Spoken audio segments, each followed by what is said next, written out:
ahead and start the recording now, and then we will go ahead and get started. Isabel, if you're able to share your screen, we'll go ahead and get kicked off here. Okay, perfect. So welcome everyone today. Thank you for taking your Friday to join us for our virtual lunch and learn. It's the third in our LinkedIn workshop series. I particularly am very excited about this. I think that it's going to be fascinating to see how recruiters utilize LinkedIn. I'm sure we've all had messages in our LinkedIn system, but especially as AI gets stronger and stronger. So Adriana and Tyler, thank you so much for joining us today. We're going to quickly go through a couple of slides here. So as you can see here, our wonderful presenters from StevenDouglas are going to share the inside tips and tricks and just help you to understand this space a bit more. They have really wonderful backgrounds if you had a chance to look in the Eventbrite. So take a peek at that. They're experts in the field, and we're so lucky to have them today. And then before we jump in here, I wanted to give a quick overview of Tech Hub in a couple of quick slides. Okay, so for those of you that aren't familiar with Tech Hub, we're the only regional tech association in South Florida. So we represent Miami-Dade County, Broward County, Palm Beach County, and have expanded also into the Treasure Coast. So Martin County and St. Lucie County. So, and Indian River as well. So it's really exciting for all of the development and continuing to build on the foundation of the tech ecosystem in South Florida.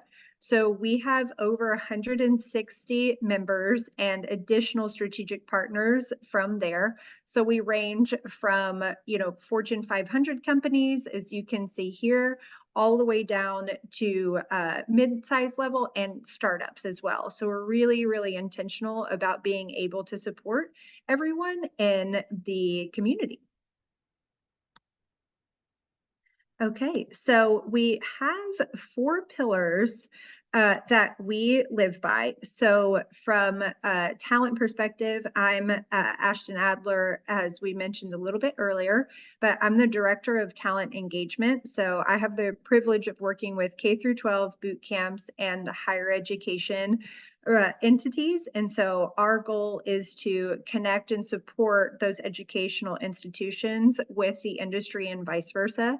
We also are very committed into the brand of the South Florida tech ecosystem. So this isn't a Tech Hub brand, it's really a collective brand within the entire South Florida region so that people outside of South Florida can realize and understand all the incredible things that we're doing here. Next is community. This is something that's really important to us as well, to be able to support different initiatives, partnering with other nonprofits, and making sure that we have a robust ability to connect and give people tech opportunities throughout the full region. And then lastly, but not least, we have entrepreneurship. And so that is what I referenced earlier with our support for startups. We have a lot of activity going on in South Florida and the Treasure Coast.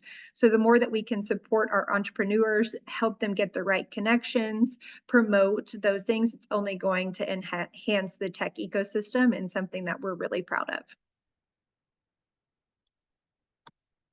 So you can follow us in a wide variety of different means. Our social media is very active, especially on LinkedIn. I know we're doing a LinkedIn workshop series.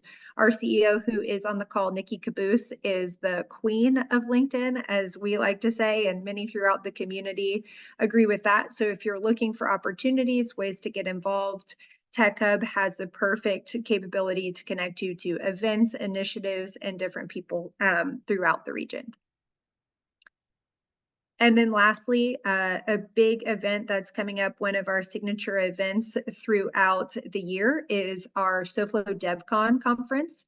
There are typically 800 to over 1,000 attendees. It's a free conference for developers, but also to anyone from the community can join. There's also really interesting things around AI, leadership, entrepreneurship, and all of the different programming languages and really exciting things. So we recommend for you guys to come out to that. It's Saturday, May 4th. So we're going to have a fun little theme of May the 4th be with you in a nod to Star Wars. So that's everything that we have from our end. So Isabella, if you want to stop sharing your screen, we'll go ahead and kick it over to Adriana and Tyler so that they can give their introduction, give a little bit about StevenDouglas, and of course, make sure we jump into the incredible presentation that they've put forward for you all. From a little housekeeping perspective, I will be monitoring the chat throughout the presentation. So if you do have questions, feel free to pop them in the chat at any time, and then we will coordinate with Adriana and Tyler to make sure that they get those questions, and we will have specific time at the end of the presentation as well to make sure that you have ample time to ask questions.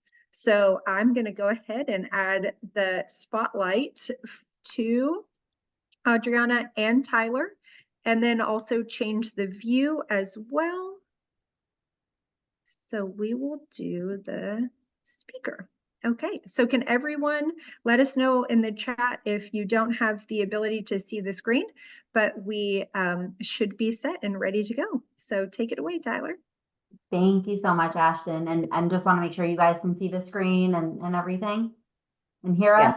We're good. Okay, awesome. I'm going to kick it back to Adriana then. Thank you. Thank you. Thank you for everybody joining our Lunch and Learn. We're really excited that you all are here, and hopefully you guys will learn something from this. We'll do some quick introductions. My name is Adriana Duque. I'm Director of Client Services for StevenDouglas. I have 20 plus years of professional recruiting experience.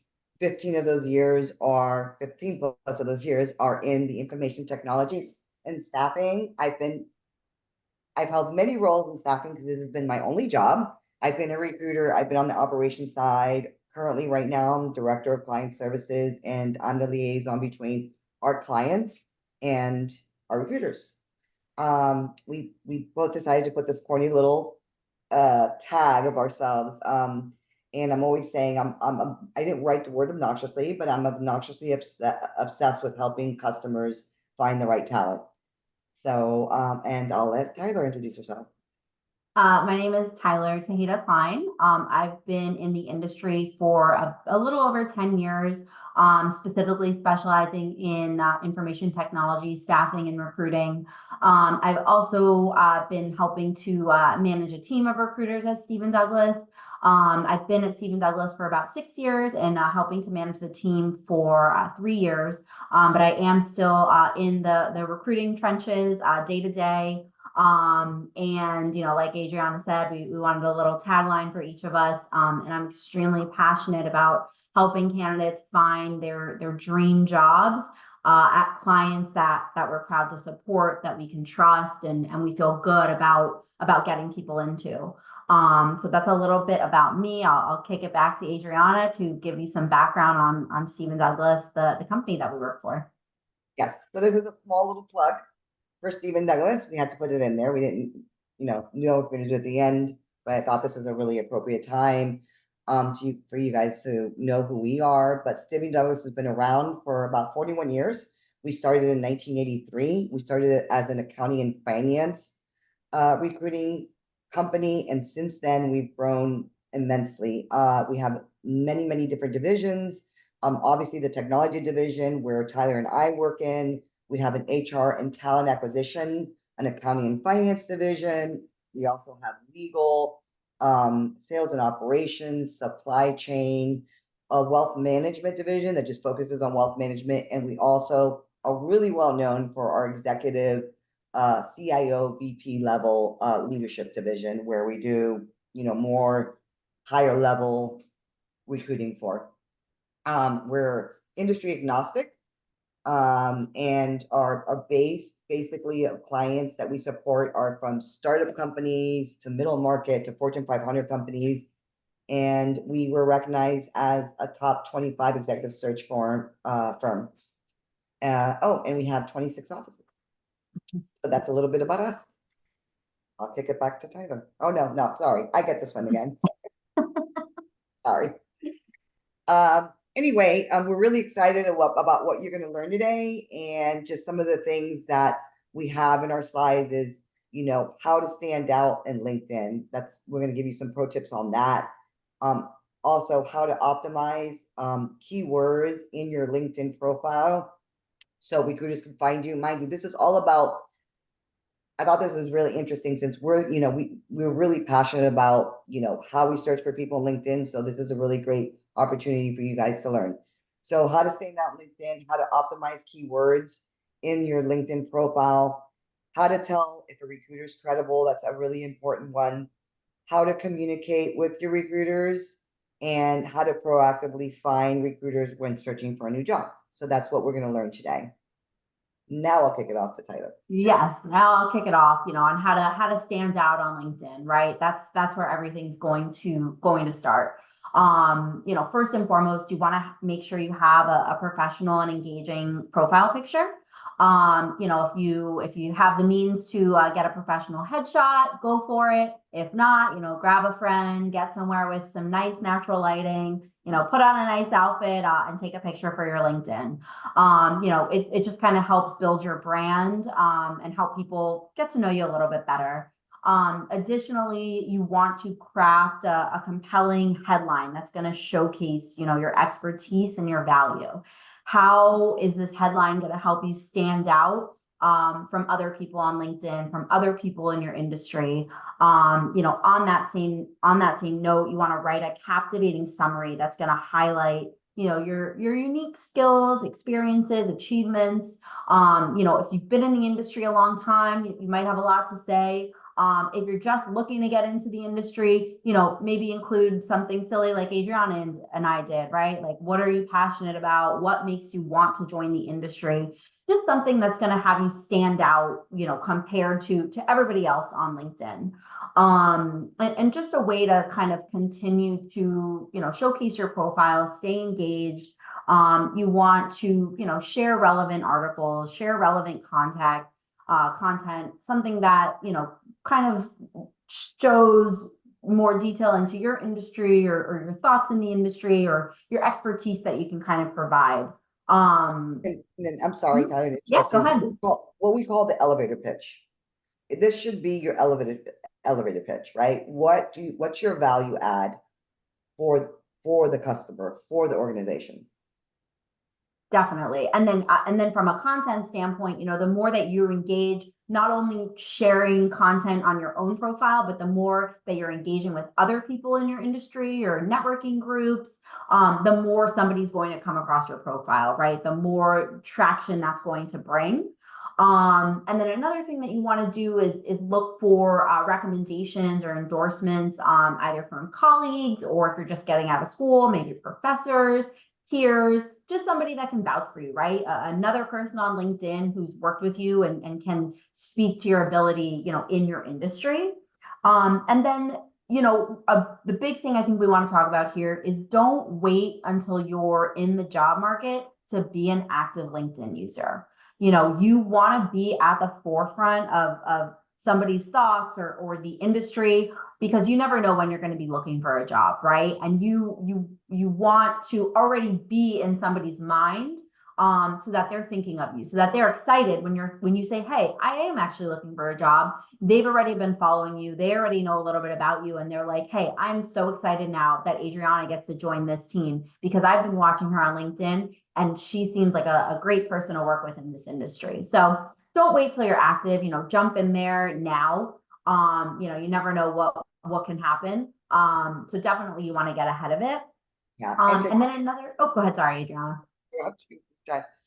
As recruiters, we always kind of, we know particular candidates in the market, and they haven't been even, they haven't posted anything in a year or 2 years or 3 years. We can always tell. Tyler and I said, hey, have you noticed that so-and-so has been posting a lot? We can always tell they're looking for a job now, because now they're posting relevant articles. There's, commenting on other people's posts. So don't wait. Exactly what she said. I just want to make sure that you guys don't wait to be active on LinkedIn when you're looking for a job. Do it when you have a job. Yeah, it's always better to look for a job when you still have a job, not when Yeah. you're scrambling to get one. And then just a couple things that you might not be aware of. If you are looking for a job, you can actually set your profile to open to work on LinkedIn, so that when recruiters are searching for people on LinkedIn, you know, you're going to be somebody that they reach out to first, right? If they know that you're actively looking, they're going to reach out to you about the jobs that they have. You know, only a recruiter can see this by using LinkedIn Recruiter, which is a tool, you know, that we use as recruiters. So don't worry, your boss isn't going to see it. But if you are looking, you know, you do want to set that to open to work. And I also recommend including your contact information, because, you know, otherwise you have to wait for somebody to message you and then message them back. And then it can be a little bit of a back and forth, you know, as opposed to if you just have your contact information on there and it says open to work, you know, someone can just pick up the phone and call you. So, you know, those are just a couple things I recommend when you are actively in the market, you know, in order to just make yourself more reachable. Awesome. Thank you. The next slide is going to be about how to optimize keywords in your LinkedIn profile. So the first bullet, your LinkedIn profile should be a replica of your resume. I can't stress this enough.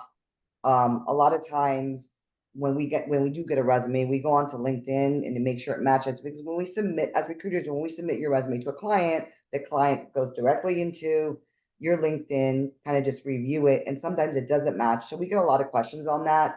So definitely stay up to date on your LinkedIn profile, replicating your resume. The next bullet is talk about research keywords, another really, really important one.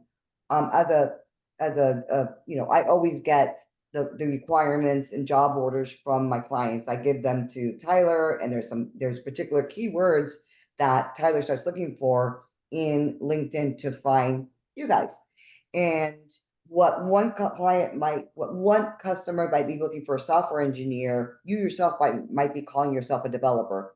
So put as many keywords. I mean, even if you got to research different keywords regarding your skill, your role, or your industry, as many skill words as you can put in there that are relevant, please put them in there. So if you are a developer, but you know, you can also call yourself a software engineer, and make sure that you put developer / software engineer or developer engineer. Just because sometimes as we're looking for these keywords, your profile won't pop up because you don't have those keywords in there. So definitely do your research on you know, on the internet, just to find out different ways that different people call your job title, if that makes any sense. Also include hashtags on your profile. That's not only, you know, it's also for people to find you, but for you to find other people with your same interests, with your same job, with, you know, different groups that you're interested in. That's also really important. You know, hashtags are really important to just have people come to you and you go to other people, right? Use specific terms and phrases that recruiters and hiring managers are likely to search and when looking for candidates. Kind of redundant from the first. Definitely use different phrases that describe who you are, because one company might call you one thing and your current company title is different. So make sure to research on that.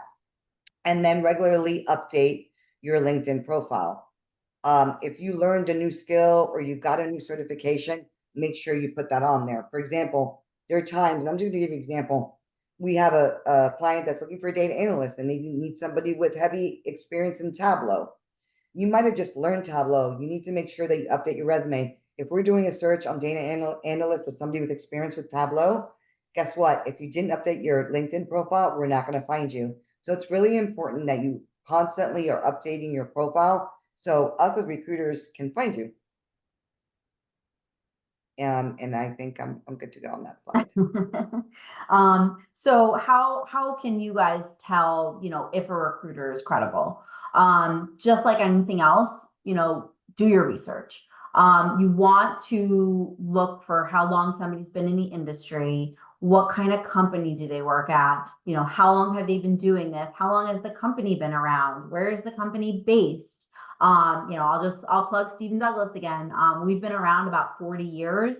And I'll tell you, our longest standing employee was with us for over 30.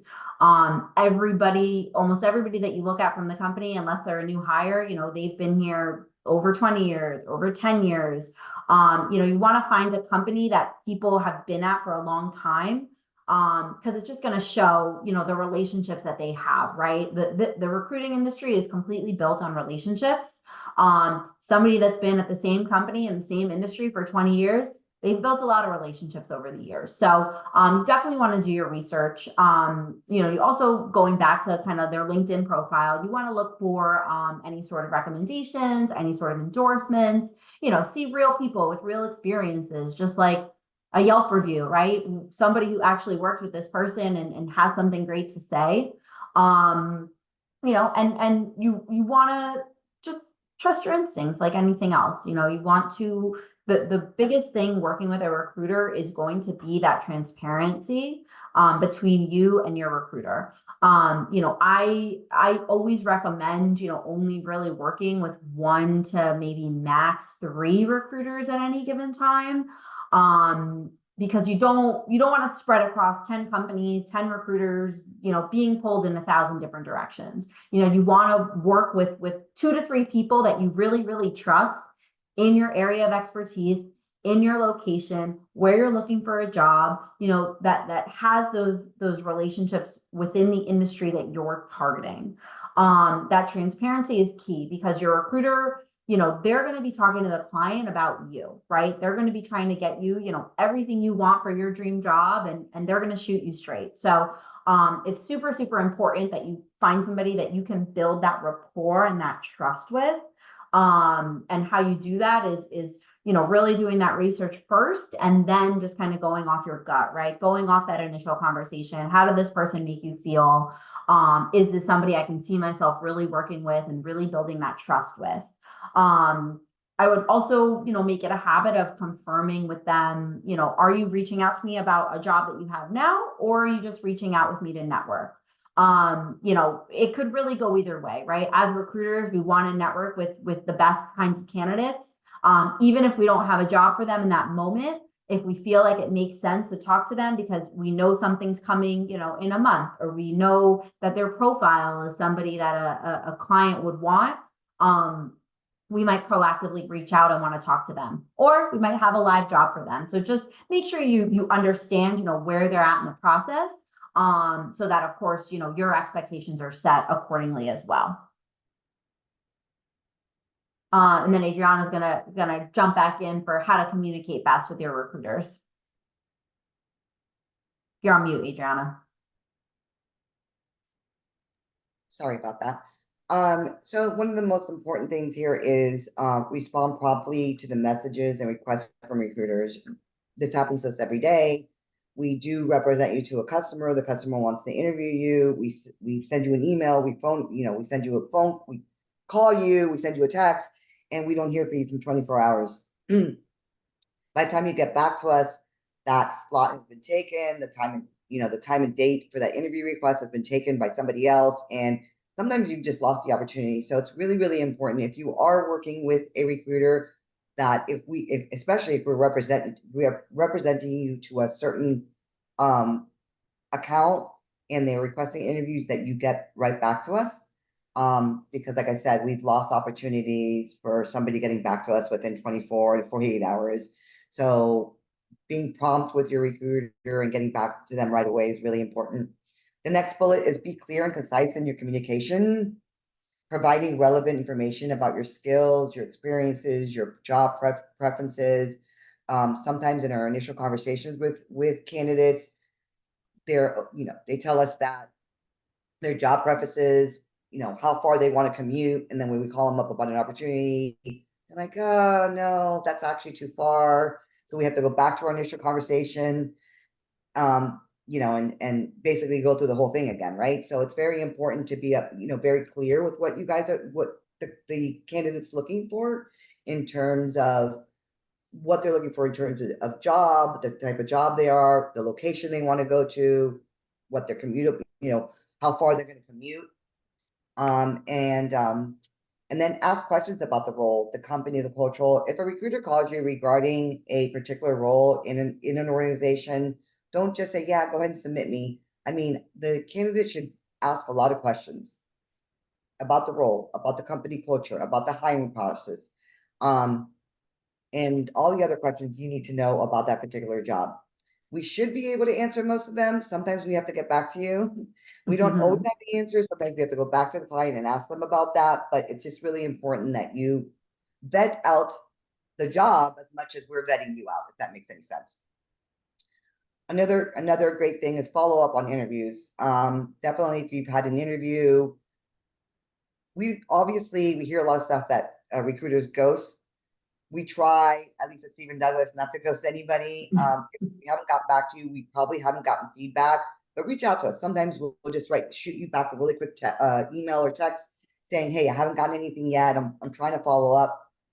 But make sure you definitely even write a thank you letter so we can get the client to respond as quick as possible. And then be completely transparent throughout the process as possible. We ask a lot of probing questions when we represent somebody to a client. And a lot of those questions are, where are you with other job opportunities? And throughout the process, a lot of candidates are not completely transparent with us. I'm not sure why they're not. Because it's important that we tell the clients as well, they've got a couple things in the pipeline, they got second interviews in the pipeline, just to kind of give them an idea. And a lot of times candidates don't tell us anything and an offer comes and they're ready to accept another offer. They've had second and third interviews, and we would have just really loved the opportunity to be informing our customer of that. So it's really important that you tell us that so we're all on the same page and we're working together as a team. Yeah, and just to kind of jump back in there for a second, it's all in our industry, it's really all about setting expectations on all sides. So just have that mentality when working with a recruiter, right? Know that on our side, we're setting the expectations with the client. And on the same page, we want to set the expectation with you. What can you expect from us? What are we going to do, throughout this process? What is the hiring process going to look like? We like to set that all up front for you so that there's no surprises.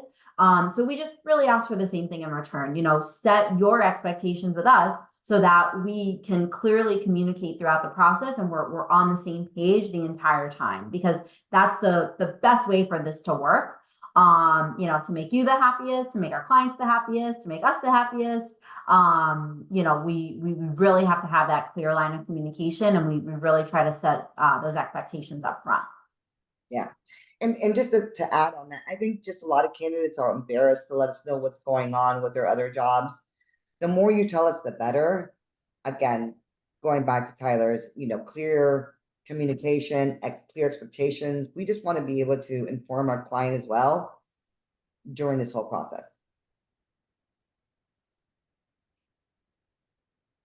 And then how to proactively find recruiters, when searching for a job.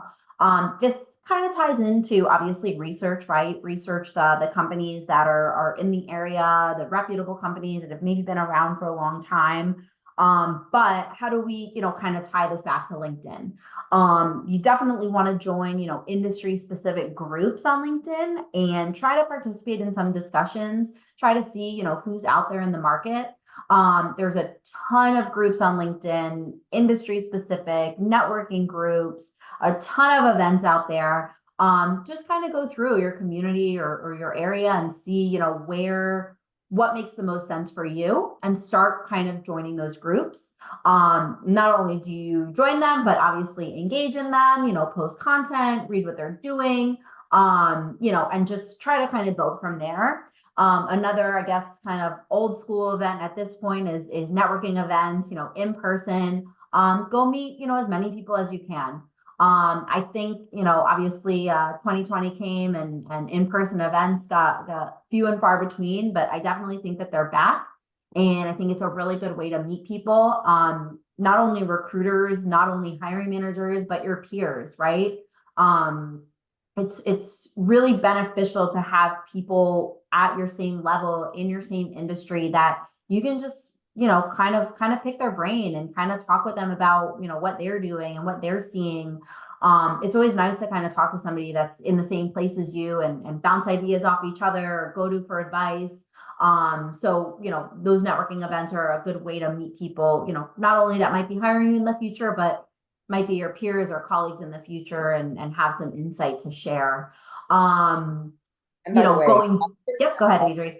sorry. And by the way, South Florida Tech Hub has so many great events. I would recommend becoming a member of them and doing all their events. Definitely. And as far as, again, back to LinkedIn keywords, right? Look for a recruiter specifically on LinkedIn. Look for those keywords from your industry, look for the areas or maybe the companies that you're hoping to get into, and see if there's, recruiters specifically supporting those companies, and specifically supporting your industry. You can always, go back to finding an actual company that you want to work with and diving in there, seeing if you can find specific recruiters. And again, just the same theme here. Once you connect with a recruiter, once you find somebody that you enjoy working with, just continue cultivating that relationship. Even if even if they do help you find your dream job and you're not in the market anymore and you hope to be in that job for the rest of your life, like I hope to be at StevenDouglas, it doesn't hurt to stay connected and just hear kind of what's going on in the market. And they can kind of be somebody there for you, supporting you through your entire career. Maybe you're staying at the same job, but you want to ask for a raise or you want to ask for growth and you don't know how to do that. They are there to kind of support you and help you, through the whole process. I think,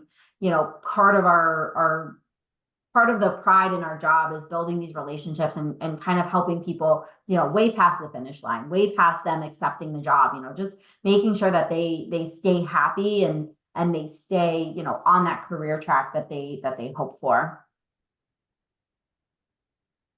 That's great. So we can open it up for questions, Adriana, unless you have anything else to add. Nope. I think you said it best. Awesome. Ashton, I don't know, or you want to read that? Okay. Yeah, I'll go ahead and do that. Thank you guys so much. I actually had some questions. One you proactively answered. So I loved how you said your fun examples about how you're obsessed with recruiting. Do you have like a couple more examples of like a fun personal statement that would still be professional yet catch the eye of recruiters and employers? Yeah. Do you want me to go first, Adriana? Do you want to go first? Go ahead, go first. I mean, you just mean like something that kind of helps us thrive in our professional setting?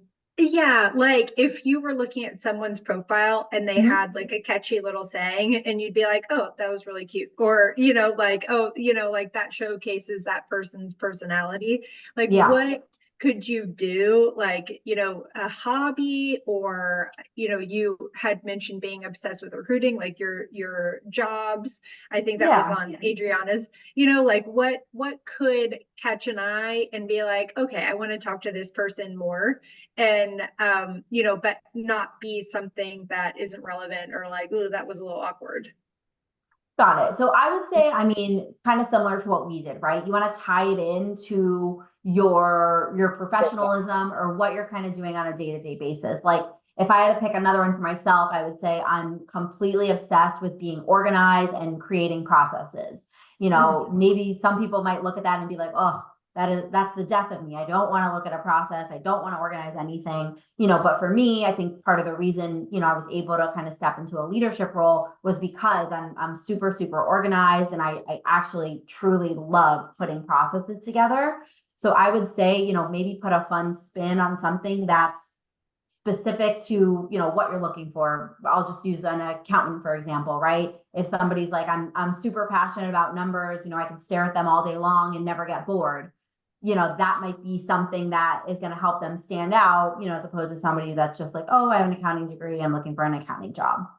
Right. So you want to tie it in. You can still be fun and playful, but you want to stay professional and you want to stay on track for the job that you're looking to be in, Right. right? You want to appeal to the To people your- that are doing the hiring. But particularly your skill set, right? If my skill Correct. set is staffing, I'm gonna lean, whether it be follow me, on adrianajobs.com. I'm always gonna have something related to staffing in either a corny line or That's just a perfect. just Yeah. like a regular statement. Something relevant. You want it to be relevant to Right. what you're doing on a day-to-day basis. Right. Okay. What's your value? I love that. Awesome. So we have 2 more questions and likely some that are continuing to come in. But how is a recruiter's performance measured is the next one. So I would say it's different depending on What company? on where you're at, right? So in a corporate world, it might be just how many jobs can you fill, how many candidates can you bring to the table. On I guess the recruiting side in the agency, obviously there's black and white numbers, right? How many candidates are you getting jobs? That's of course something that you're going to be measured on. But something that we hold, really at a very high standard at StevenDouglas, at least, is that relationship building. Once you're placing a candidate, we have a system that you need to be tracking how many times you're checking in with that candidate. How does that candidate feel, at their job right now? Like the idea is that you're always going to be on the same page with this candidate, right? You're always going to know what's going on. If for some reason they're unhappy in their job, what can I do to help, right? Who can I talk to? Do I go to the hiring manager? Or am I just gonna kind of talk the candidate off a ledge, from themselves? It's very different, right? Our job is not, we're not selling, cups, right? These are people. Everybody's different. Everybody's situation is different. And I think you have to be, really sensitive to that and just kind of do everything you can to make sure that you're matching these people in the right role and it stays a good fit, right? Sometimes jobs change, sometimes circumstances change. It's part of our job to just make sure we always kind of know what's going on. So I would say that's probably more of the gray area, right? Is just keeping in touch with people and keeping those relationships is definitely part of the measuring that performance. Adriana, I don't know if you have anything to add to that.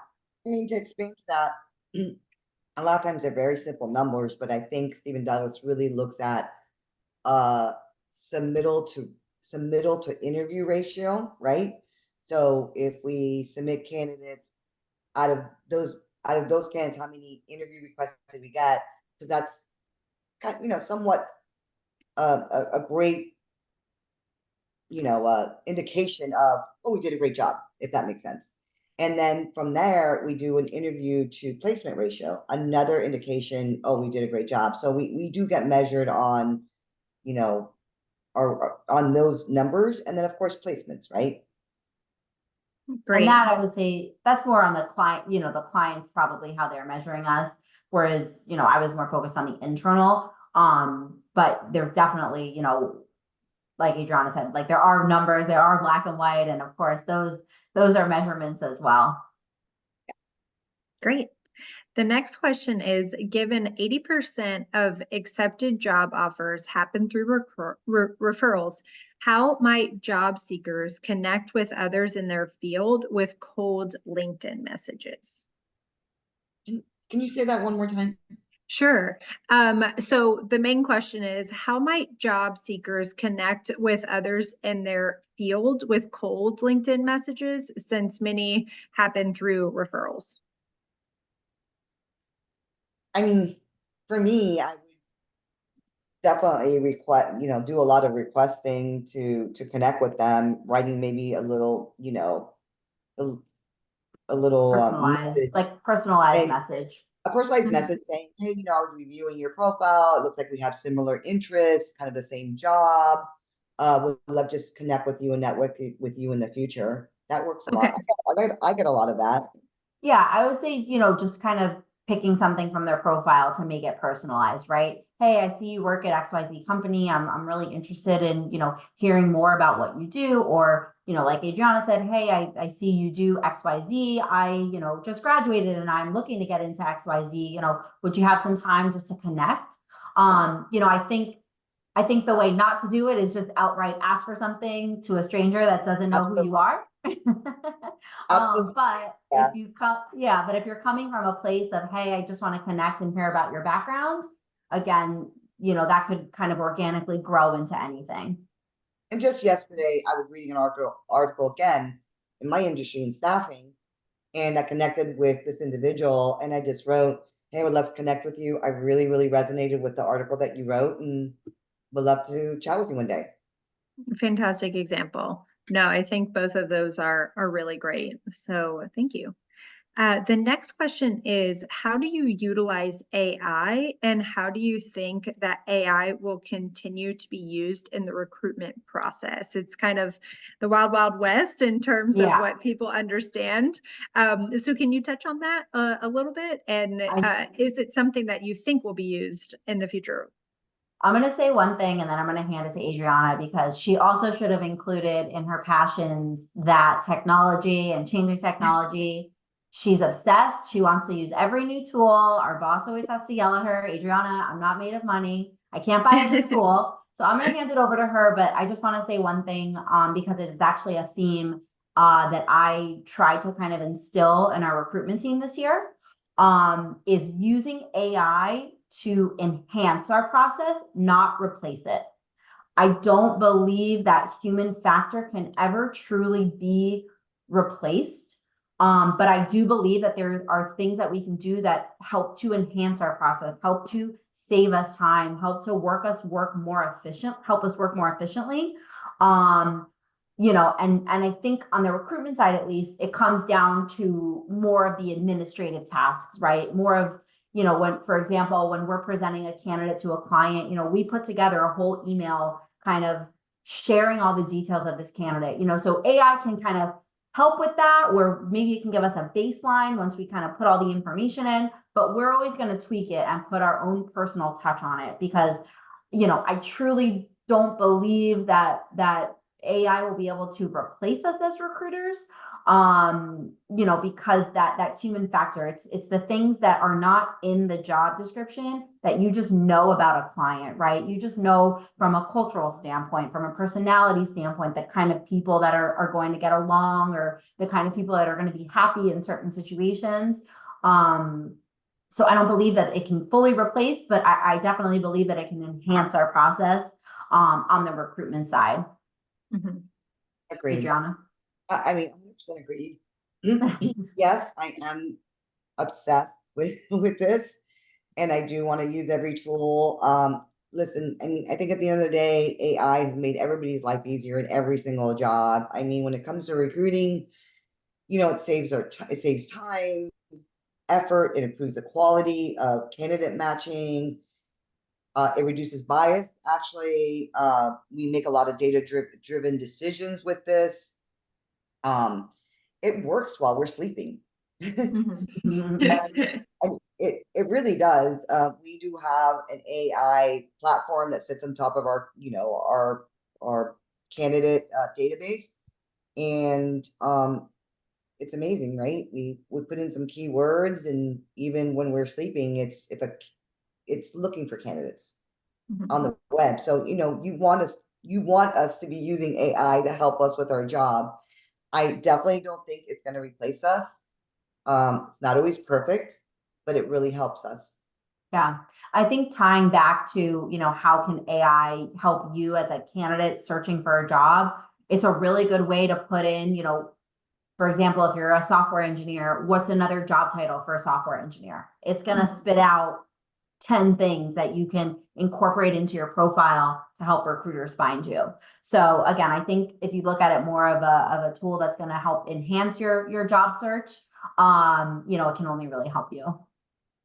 I think that's perfect. And I completely agree with you. That personal aspect is what makes recruiting so great. So I think this is, one of the examples where AI cannot replace you. If I was a Yeah. college student going into a field, this is one that I personally feel like can never be disrupted. But Yeah. I love what you said about how being able to enhance it and make your life easier. I think that's absolutely something. And then hopefully it continues to get even better where you can just filter through those resumes that come across or those LinkedIn profiles. But yeah, no, that's really interesting to hear. Yeah. Definitely. Okay, so the next question is from Jan. In the headline of the profile of LinkedIn, do you know what the maximum keywords are allowed? And is it okay to include a hobby in the headline of the profile to be different than others? I don't know the keyword. I don't know how many words you can have in it. I apologize. I definitely think it's okay to have a hobby, but you want to tie it into, think of LinkedIn. LinkedIn is what it is. It's a professional network, right? It's not Instagram. It's not Facebook. It's where you are, going to stay in that professional field. So I definitely think it's okay to have a hobby in there. But I don't think the entire tagline should be your hobby unless you're lucky enough that your hobby is also your job, and Yeah. good job for you. I'm so happy for you if you can make money Yeah. doing your hobby.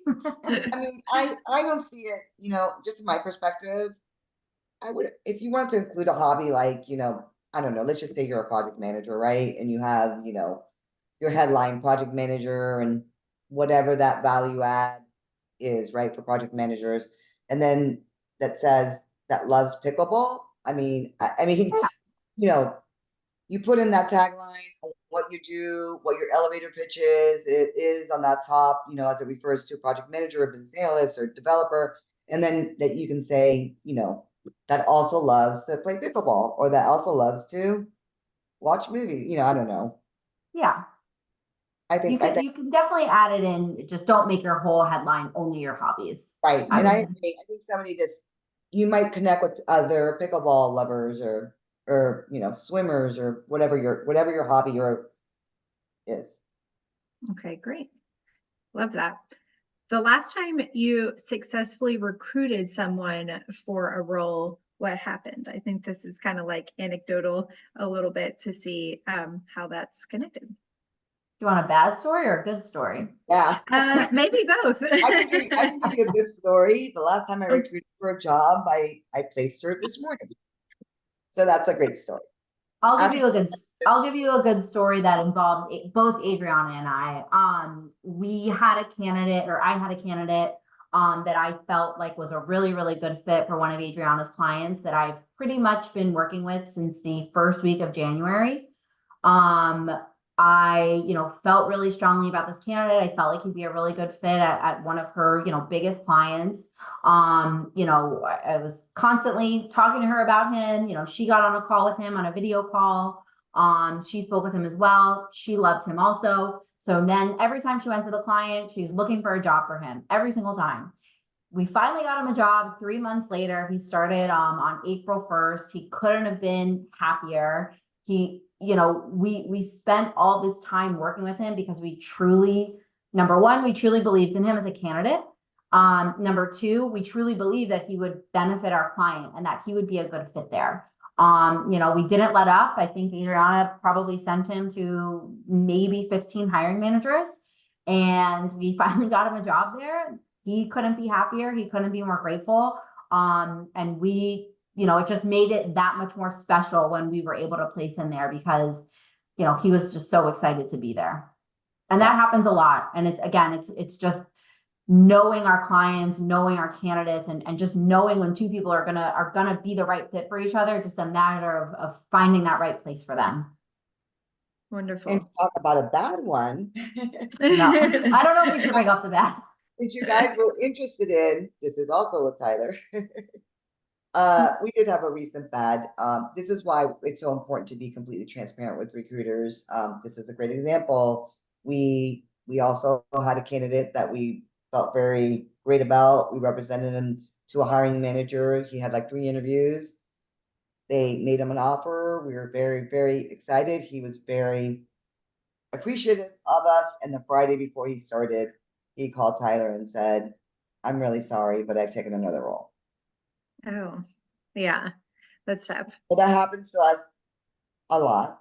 It And happens more than you think. yes.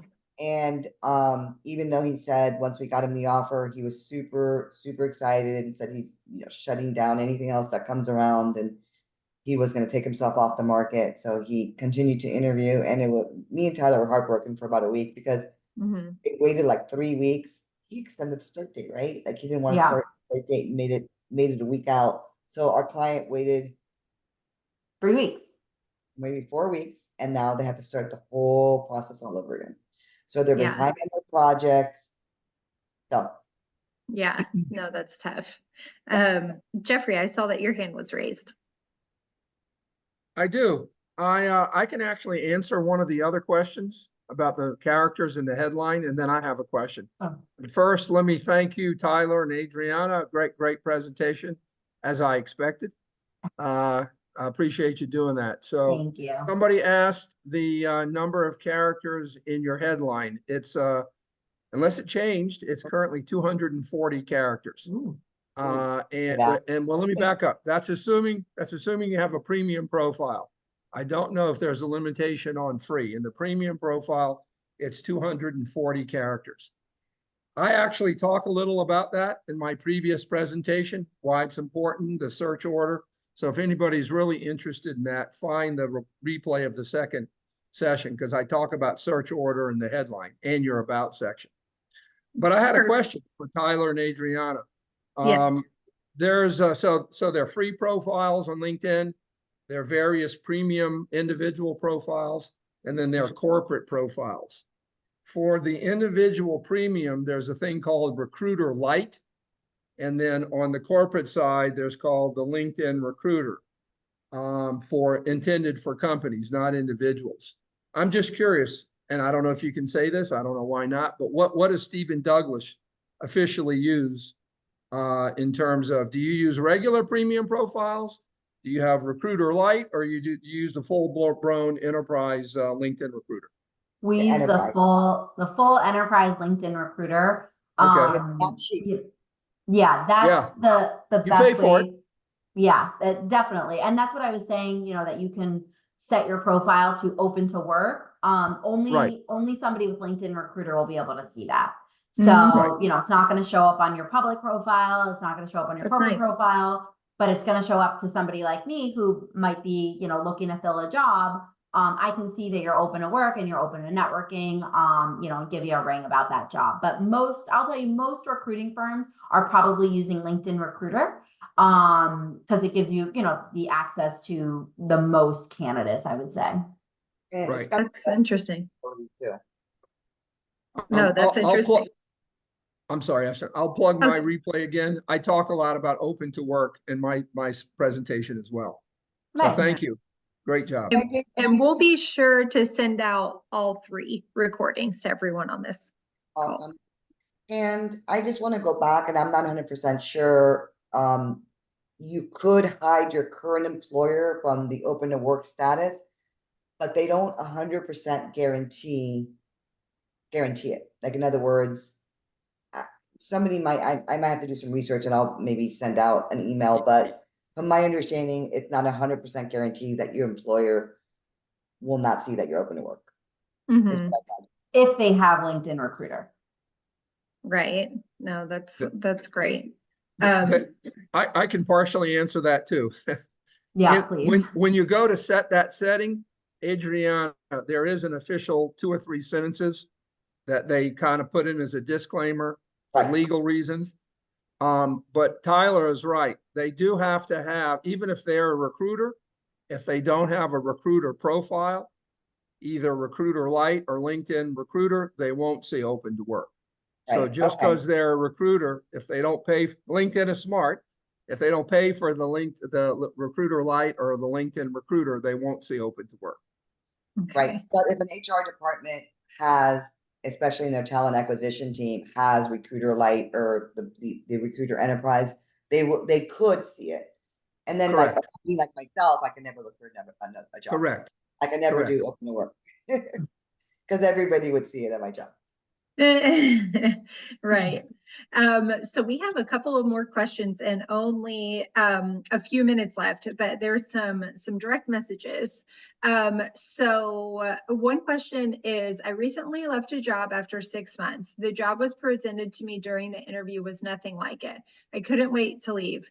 Prior to leaving that job, I was with the same company for 15 years. Are recruiters turned off by someone who has left a job after 6 months? And how can you work around this in interviews? I would say, Go go ahead. So I'll be fast. I was just gonna say we're looking at the whole picture, right? If you've been in a job for 15 years and then your last job is 6 months, I'm not looking at you saying, oh, this person can't keep a job. Of course they can keep a job. They were in a job for a very long time. I would say work with the recruiter to figure out the messaging that you're going to say in the interview process. With your recruiter, you can be completely transparent, say it how it is, but then part of our job is going to be to help you through the interview process, help get that message out without, hindering what you're saying, right? Because at the end of the day, no client ever wants to hear you talk bad about a previous employer. That's never going to go over well. But I think a valid reason for leaving is if a job was completely different than how it was presented. And I think that that's okay to say. It's just about the messaging. You want to make sure you're giving the messaging in the right way, and your recruiter can help you to deliver that messaging in an interview process. Yeah. Great. And we'll help you spin the message very positively.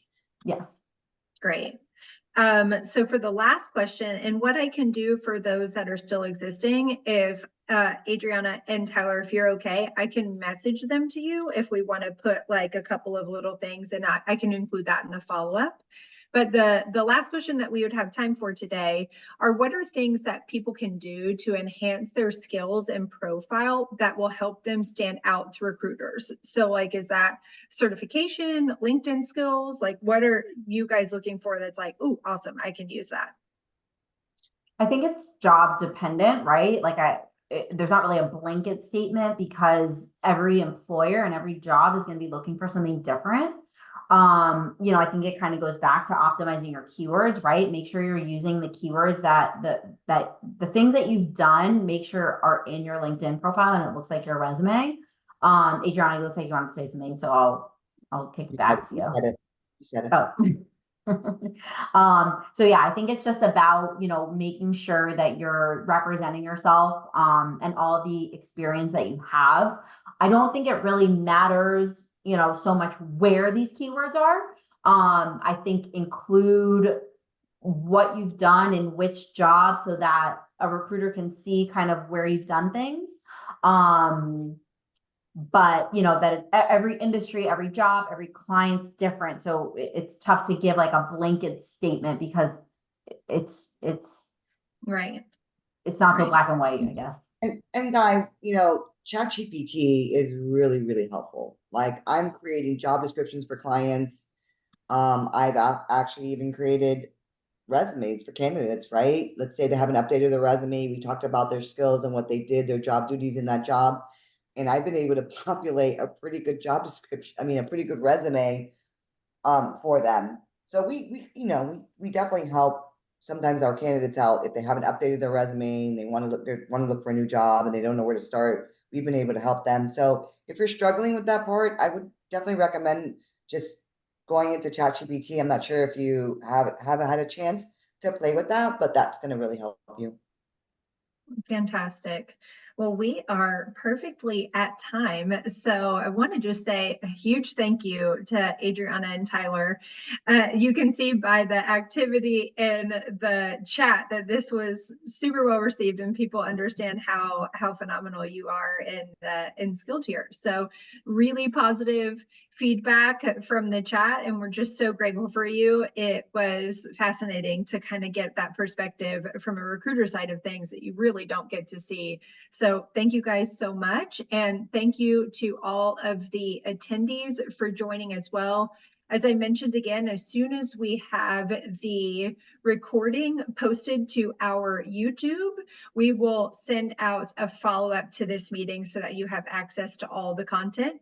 And we hope that you've enjoyed it today. So thank you. And thank you to Beth as well for providing the ASL. Thank you guys for having us. Thank you so much.